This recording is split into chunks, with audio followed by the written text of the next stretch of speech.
আওয়ামী লীগ নিষিদ্ধের দাবি জানিয়েছেন জুলাই ছাত্র আন্দোলনে নিহত শহীদ পরিবারের সদস্যরা। একই সাথে তারা ফ্যাসিবাদের বিরুদ্ধে দুর্গ গড়ে তুলতে জুলাই ব্রিগেডের আত্মপ্রকাশের কথা জানান। মঙ্গলবার রাজধানীর উত্তরার ৩ নং সেক্টর সাঙ্গামের মোড় শহীদ মুগ্ধ চত্বরে সংবাদ সম্মেলনে এসব কথা জানান তারা। জুলাই শহীদ পরিবারের চিৎকার রাষ্ট্র শুনবে কি শীর্ষক সংবাদ সম্মেলনে ১৩টি শহীদ পরিবারের সদস্যরা ছাড়াও এনসিপির সাবেক মুখ্য সমন্বয়ক রাফিদ ভুঁইয়াও উপস্থিত ছিলেন।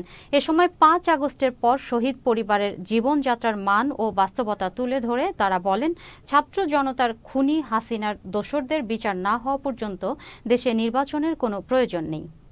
এই দেশের এতগুলো ছেলে শহীদ হওয়ার পরেও যে সরকার, ফেসিবাদ সরকার শহীদের বদলতে বিতাড়িত হইতে হয়েছে, ওই সরকারের দোসররা আবার কেন মাথা সারাদা উঠতে চাইতেছে এবং কেন মিছিল করে, আবার এদেরকে কেন এখনো নিষেধ করা হয় নাই, এইটাই হলো আমার সরকারের কাছে দাবি।